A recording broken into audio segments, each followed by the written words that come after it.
Nakabulagta na at duguan ng datna ng media ang dalawang lalaking ito sa Malate, Maynila. Nabaril sila matapos umunong manlaban sa mga pulis sa ikinasang anti-drug operation noong September 13, 2016. Eksaktong 2 taon na ang nakararaan.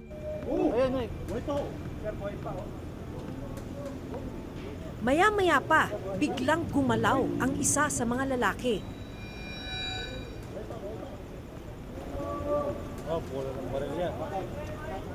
Kinilala siya bilang si Francisco Maneja Jr. Sa police report na ito, lumalabas na kinasuhan si Francisco Maneja Jr. ng paglabag sa Dangerous Drugs Act, illegal possession of firearms, frustrated murder at violence against authorities matapos umanong manlaban. Pero sa inilabas na desisyong ito ng Manila RTC Branch 40, pinawalang sala ng korte si Maneja nito lamang nakaraang buwan. Hindi raw kapani-paniwala ang bersyon ng Manila Police na nanlaban si Maneja. Sa nakalipas na 2 taon, mula nang paigtingin ng gobyerno ang laban kontra droga, umabot na sa mahigit 4,000 kaso ng mga di umunoy nanlaban ang iniimbestigahan ng PNP. Kaya naman nang mapabalita ang pagkamatay ng 17 taong gulang na si Joshua Laksamana matapos umanong manlaban sa mga pulis. May ilang kumustyon sa bersyon ng mga pulis tungkol sa pangyayari, kabilang na ang pamilya ng biktima. Sisiyasatin ng Reporter's Notebook ang mga tagpo, detalye at iba't ibang anggulo tungkol sa pagkamatay ng minor de edad.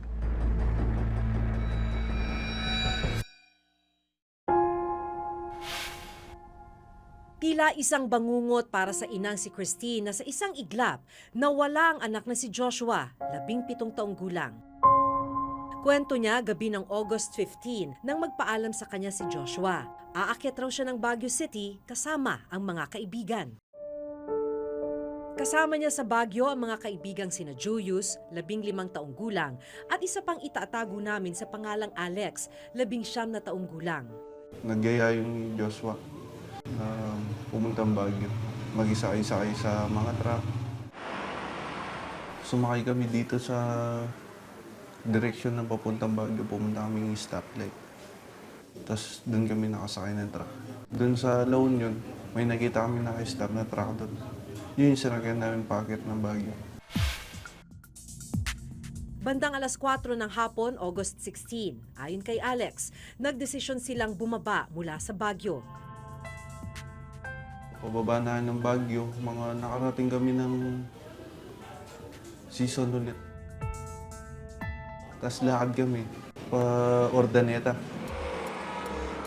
Nagsabi raw si Alex na doon na muna sila magpalipas ng gabi. Pero iniwan daw siya ni na Joshua at Julius at nagpatuloy sila sa paglalakad. Tinawag ko sila mga 30 minutes nung palayo na sila ng palayo. Nung last na aninag ko sa kanila, nung dumaan yung truck, wala na sila. Matapos magpahinga saglit, muling nakasakay si Alex sa truck pabalik ng Tarlac. Pero nang makarating sa bahay, nagtaka raw siya na wala pa rin sa Tarlac ang dalawang kaibigan. Pagising kong umaga, tinanong ko sila dun sa kapatid niya. Nandiyan na ba sila, kuya mo? Sabi mo ganyan. Wala pa, sabi niya. Nag-alala na po ako. Dahil sa pag-aalala, inireport na ni Christine noong August 20 ang pagkawala ng anak na si Joshua. Umabot sa 5 araw mula nang umalis ng bahay, pero wala pa rin siyang balita kung nasaan ang anak. Hindi pa rin umuuwi sa kanilang bahay ang isa pa nilang kaibigan na si Julius. Bilang isang ina, syempre, nakukutuban ka na rin na baka hindi na maganda yung nangyari sa kanya. Nagdesisyon na akong sabihin sa amin, sa police station na nawawala na yung anak ko sa by blatter na yun. Hanggang noong August 21, nakatanggap si Christine ng impormasyon mula sa tanod ng barangay nila. Nasa isang morgue sa Rosales, Pangasinan ang katawan ni Joshua. Sabi ko pa nga, hindi totoo tong anak kong namatay. Nung makita ko yung anak ko, syempre, walang kasing sakit, sobrang sakit. Dahil ako lang po nagpalaki dyan, bilang isang single mother po. Sa mga kuhang ito, kitang-kita ang mga tama ng bala sa katawan ni Joshua.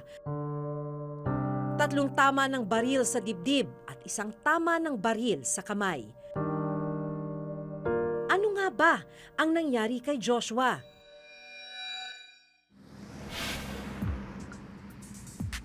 Papunta kami ngayon sa Rosales, Pangasinan para mangalap ng mga detalye tungkol dun sa pagkakapatay sa isa umanong 17 anyos na batang lalaki. Napatay siya sa isang police operation noong August 17. Sa police report na nakuha ng reporter's notebook, 2:51 raw ng madaling araw ng August 17 nang makatanggap ng tawag ang Rosales Police Station mula sa kalapit na Balungaw Police Station na humihingi ng responde. Isang nakamotor na lalaki raw ang tumakas sa kanilang oplansita o checkpoint. Sa pag-ikot ng reporter's notebook dito sa Rosales, Pangasinan, napag-alaman namin na nakunan pala ng CCTV footage nitong barangay Bakit-Bakit yung ginawang paglampas ng suspect sa inilalatag na checkpoint ng Rosales Police. Sa CCTV footage na ito, ganap na 2:52 ng madaling araw, makikitang pumaparada sa isang gasolinahan ang isang police mobile ng Rosales Police Station. Pagkatapos ay ibinaba ng dalawang pulis ang karatula ng PNP checkpoint sa kanto. Makalipas ang ilang segundo, makikitang paparating ang isang lalaking nakamotor. Sinubukan itong patigilin ng isang pulis. Pero dumiretso ang lalaking nakamotor. Dito na raw nagsimula ang habulan patungo sa access road. Pero hindi na nakuna ng video ang mga sumunod na nangyari. Hindi rin malinaw kung ano ang pagkakakilanlan ng lalaking sakay ng motorsiklo.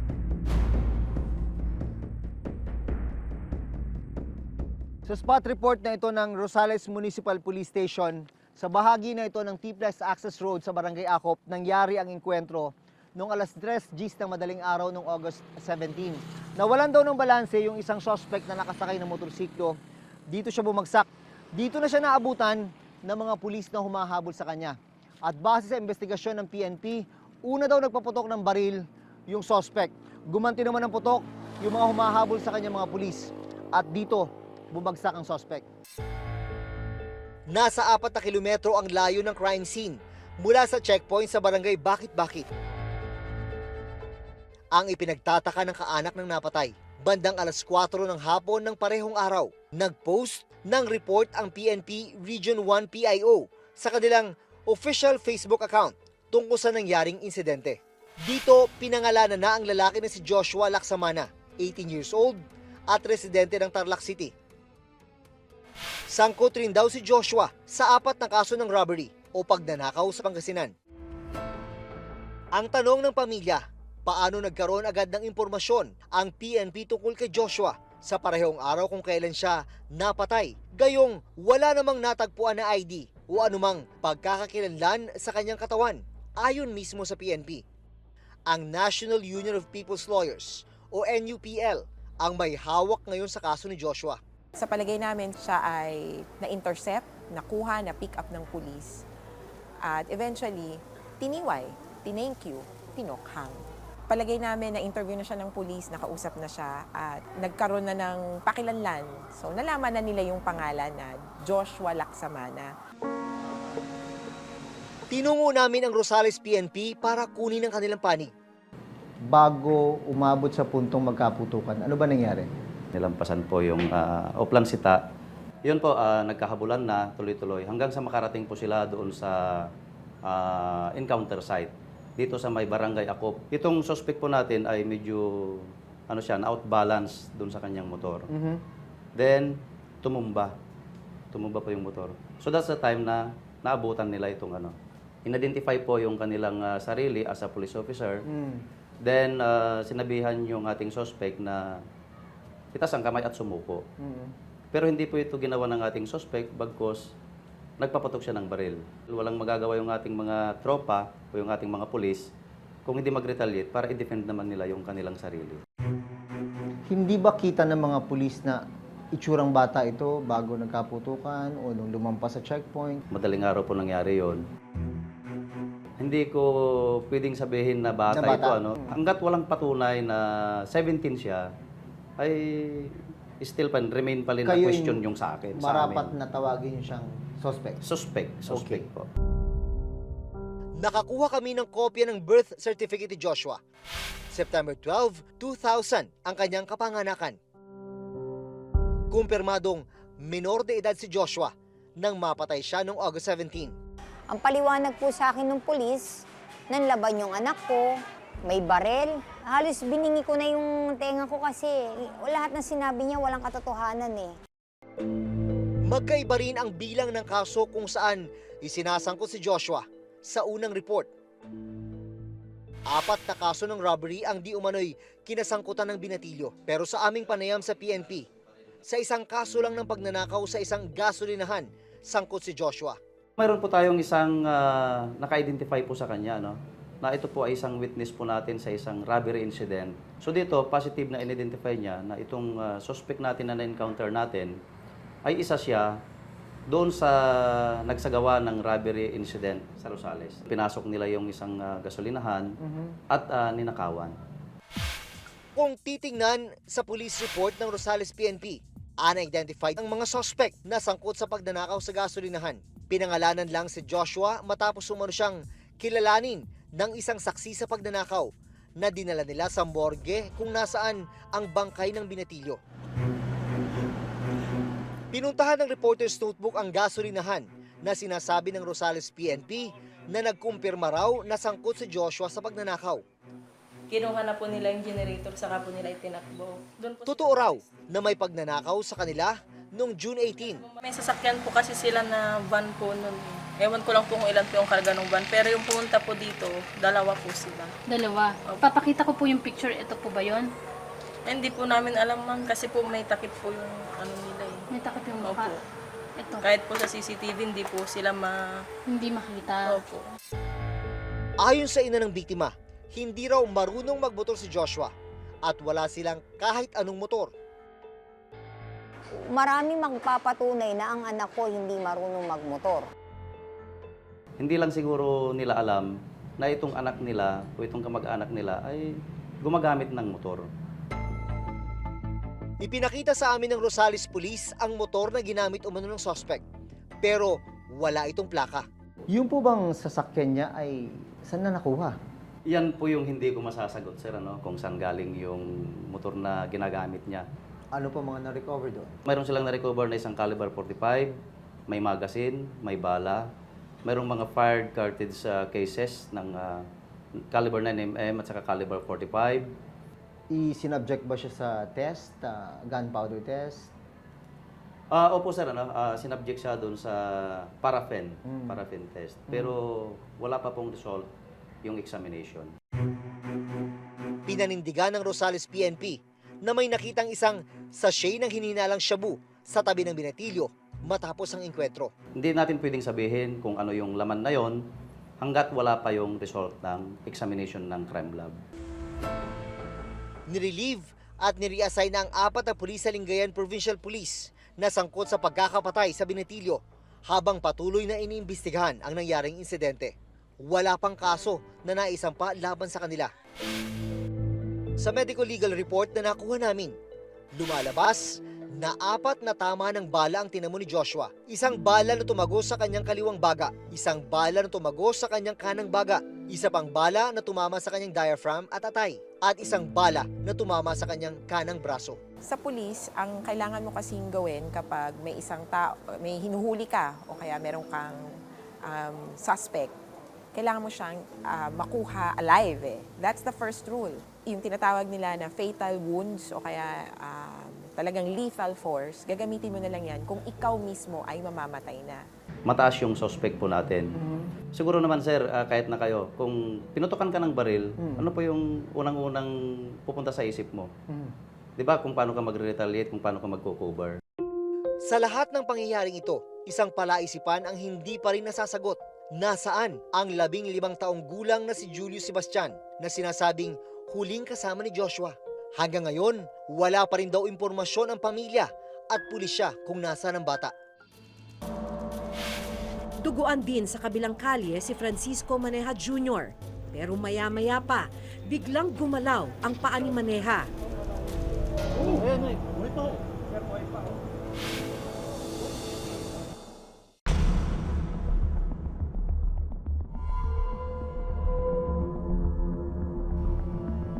Nakabulagta at duguan ang dalawang lalaking ito sa Malate, Maynila noong September 13, 2016. Eksaktong 2 taon na ang nakararaan. Nanlaban at nagpaputok daw ng baril ang dalawa sa isinagawang drug buy-bust operation ng Manila Police District. Dead on the spot si George Huggins na nakadapa sa tabi ng tricycle na pagmamay-ari umano ng dalawa. Duguan din sa kabilang kalye si Francisco Maneja Jr. Pero maya-maya pa, biglang gumalaw ang paa ni Maneja.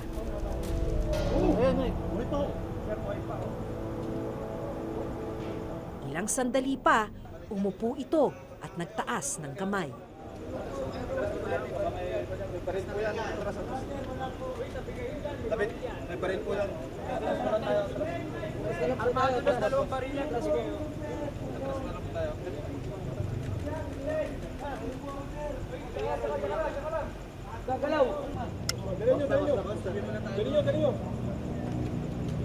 Nilapitan siya ng isang pulis at inilayo ang baril sa tabi niya.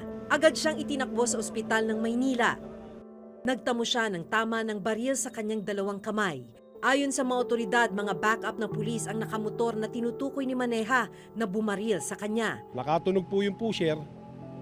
Nagkaroon ng habulan po, hinabol ng mga operatiba yung tumatakbong mga suspect. Na-corner po dito, nagkaroon ng putukan po. Ayon sa police report na nakuha ng reporter's notebook, bibili raw dapat ang pulis na nagpanggap na buyer na si PO1 Orlando Gonzales ng 500 pesos na halaga ng shabu sa suspect na sakay ng kanyang tricycle. Pero nakatunog daw ang suspect. Itinulak daw ng lalaking kinilalang si George Huggins ang pulis. Pagkatapos ay inilabas daw ni Huggins ang kanyang baril at pinaputukan ng pulis. Pero hindi niya ito tinamaan. Kaya gumanti raw ng putok ang pulis na ikinamatay ni Huggins. Akmang magpapaputok naman daw ng baril ang isa pang kasamahan ni Huggins na kinilalang si Francisco Maneja Jr. Kaya binaril naman siya ng isang backup na pulis na si PO1 June Fade Mejarito na sakay ng motorsiklo. Kinasuhan si Maneja ng kasong paglabag sa Dangerous Drugs Act, illegal possession of firearms at resisting arrest. Ayon sa mga pulis, nakuha kay Maneja ang isang kalibre 22 at kalibre 38 at 2 sachet ng hinihinalang shabu. Nakulong si Maneja sa Manila City Jail. Pero sa inilabas na desisyong ito ng Manila RTC Branch 40, pinawalang sala ng korte si Maneja nito lamang nakaraang buwan. Hindi raw kapani-paniwala ang bersyon ng Manila Police na nanlaban si Maneja.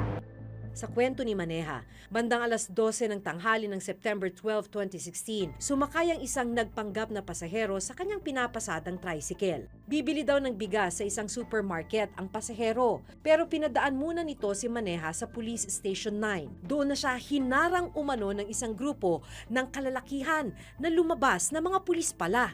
Dinala raw siya sa presinto, binugbog at pilit pinatuturo ang kinaroroonan ng mga pusher sa Malate. Kinagabihan, nang hindi magsalita, dinala raw sila sa Aldecoa Street at doon na pinagbabaril. Sa desisyon ni Manila RTC Branch 40 Judge Alfredo Ampuan, hindi na kumbinsi ang korte na may lehitimong buy-bust na naganap na nagresulta sa engkwentro. Malabo raw ang bersyon ng mga pulis dahil kung totoo raw na itinulak palabas ng tricycle ni Huggins ang nagkunwaring buyer na pulis, bakit hindi na lang sila tuluyang tumakas? Maging ang 500 pisong marked money na ibinayad umano kay Maneja, hindi na rin na-recover. Gayong mga pulis naman mismo ang nagtakbo kay Maneja sa ospital.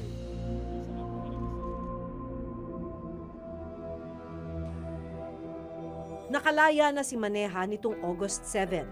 Pinuntahan namin ang kanyang nakasaad na address. Nagtatago ngayon si Maneja dahil na rin daw sa banta sa kanyang buhay. Pero nakapanayam namin ang isa sa kanyang pamilya. Tumatawag yun sa akin. Makakalaya ba ako? Sabi niya. Pero malakas naman ang loob ko sabi niya na makakalaya ako kasi wala naman nga siyang ginawang masama. Katotohanan, sana manindigan yung lumabas na talaga yung katotohanan yung mga nangyari. Pero mo, laki-laking perwisyo, pero 1 taon mahigit na nakulong si JR. Pinag-aaralan pa ng pamilya kung magsasampa ng kaso laban sa mga pulis.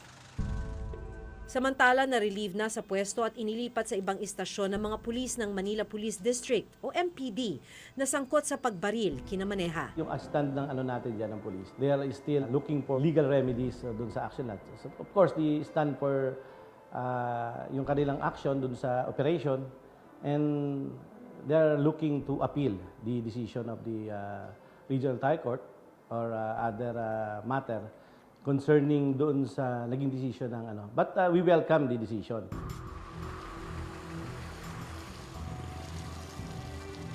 Definitely, as part of the internal cleansing program of the Philippine National Police, sabi nga ni General Albayalde, while we can be tougher on crimes, we should be toughest against our erring personnel, especially those involved in the illegal drugs.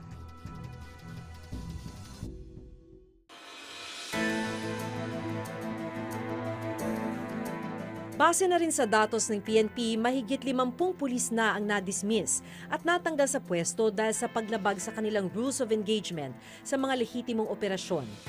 Kaya sa mga kaso ng pagpatay matapos umanong manlaban, mahalagang tingnan ang bawat ebidensya. Dahil hindi lahat gaya ni Maneja na nabuhay at kayang ibigay ang kanyang panig. Hanggang sa susunod na Huwebes, ako si Jun Veneracion. Ako si Maki Pulido at ito ang nakatala sa aming Reporter's Notebook.